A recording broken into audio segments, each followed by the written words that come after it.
প্রশংসার মালিক কে? আল্লাহ। কেউ যেটা পারে না সেটা পারেন কে? আল্লাহ। কেউ যেটা দেখে না সেটা দেখেন কে? আল্লাহ। কেউ যেটা দেয় না সেটা দেয় কে? সব সময় প্রশংসা করব আমরা কার? আল্লাহ ছাড়া দুনিয়ার কারো প্রশংসা করা জায়েজ না। দুনিয়া সৃষ্টি করেছেন যিনি, প্রশংসা হবে তার। যিনি আমাদেরকে রিজিক দেন, যিনি আমাদেরকে মৃত্যু দান করবেন, তার প্রশংসা ছাড়া আর কারো প্রশংসা করা জায়েজ না।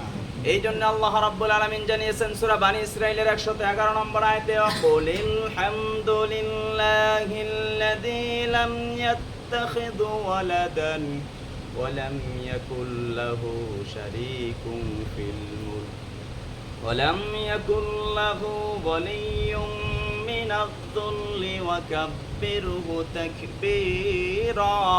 বলেন আল্লাহু আকবার। আল্লাহ বললেন, ওই আল্লাহর প্রশংসা করো যে আল্লাহর ছেলে মেয়ে নাই, আকাশ আর জমিনের রাজত্ব যে আল্লাহ চালান, চালাইতে গিয়ে কারো কাছ থেকে সাহায্য সহযোগিতা নেওয়ার কোনো দরকার? গোটা পৃথিবীর রাজত্ব আল্লাহ চালাচ্ছেন, কারো কাছে কোনোদিন সাহায্য সহযোগিতা নিয়েছে? নেই। এই জন্য সব সময় সুখে দুঃখে বিপদ আপদ মুসিবতে সব সময় প্রশংসা করব কার? আচ্ছা, আল্লাহর প্রশংসা যারা আমরা করলাম, লাভ হয়েছে কার বলেন তো? কার লাভ হয়েছে? দুনিয়ার কোনো মানুষের যদি আপনি প্রশংসা করেন, দুনিয়ার কোনো নেতার, দুনিয়ার কোনো পীর সাহেবের, কোনো হুজুরের যদি আপনি প্রশংসা করেন, গুণকীর্তন করেন, লাভ হয় কার বলেন? আপনি যার প্রশংসা করবেন তার লাভ, কথা বলেন ঠিক কিনা? কিন্তু আমরা আল্লাহর প্রশংসা যারা করলাম, লাভ হয়েছে কার? এই জন্য আল্লাহ রাব্বুল আলামিন জানিয়েছেন, ও বান্দা শুনে রাখো, লা ইন শাকারতুম লা আযীদান্নাকুম ওয়া লা ইন কাফারতুম ইন্না আযাবি লাশাদীদ। আল্লাহ বললেন, লা ইন শাকারতুম, যারা আমার নেয়ামতের শুকরিয়া আদায় করবে, লা আযীদান্নাকুম, আমি রব্বুল আলামিন তার জন্য নেয়ামতের বাড়ি ধারা বাড়িয়ে দেব। বলেন সুবহানাল্লাহ। তার মানে আপনি যে অবস্থায় আছেন, যে অবস্থায় আছেন না কেন, আপনাকে যখন জিজ্ঞেস করা হবে ভাই কেমন আছেন, আপনাকে অন্তর থেকে বলতে হবে আলহামদুলিল্লাহ। তাহলে নেয়ামত বাড়িয়ে দিবেন কে? অসুস্থতা থাকলে সুস্থতা দান করবেন কে? যত রকমের বিপদ আপদ আছে, বিপদে পড়ে থাকলে বিপদ থেকে উদ্ধার করবেন কে? মুসিবতে পড়ে থাকলে মুসিবত থেকে উদ্ধার করবেন কে? এই জন্য সব সময় প্রশংসা করব কার? আল্লাহর প্রশংসা করলে লাভ হয় ব্যক্তির নিজের। তবে আল্লাহর প্রশংসা যদি আমরা না করি, আমরা যদি না শুকর হই, ক্ষতিও কিন্তু আমাদের। বলেছেন কে? আল্লাহ রাব্বুল আলামিন জানিয়েছেন, যারা আমার নেয়ামতের শুকরিয়া আদায় করবে না, যারা আমার প্রশংসা করবে না, আমি রব্বুল আলামিন ইন্না আযাবি লাশাদীদ, কঠিন আযাব দিয়ে তাকে পাকড়াও করে ফেলবো। বলেন নাউযু বিল্লাহ। আল্লাহর আযাব আমাদের জন্য নিপতিত করে দিবেন, আমাদেরকে আল্লাহ আযাবের মধ্যে ফেলে দিবেন। আল্লাহর 1 সেকেন্ডের আযাব সহ্য করার ক্ষমতা পৃথিবীর কারো আছে? দুনিয়ার আগুন যেই জায়গায় লাগে সেই জায়গা জ্বলে। জাহান্নামে আল্লাহ যে আগুন জ্বালিয়ে রেখেছে, আল্লাহ বলছেন নারুল্লাহিল মুআক্কাদা আল্লাতী তাত্তালিউ আলাল আফিদা, সেটা হচ্ছে আল্লাহর জ্বালানো আগুন। সে আগুন যদি কারো শরীরের কোনো জায়গায় বিন্দু মাত্র স্পর্শ করে, সঙ্গে সঙ্গে তার কলিজাটা পুড়ে যায়। বলেন আল্লাহু আকবার। এত তেজ। আর দুনিয়ার আগুন হাতে লাগলে হাত পুড়ে, গায়ে লাগলে গা পুড়ে, কলিজা এত সহজে পুড়ে?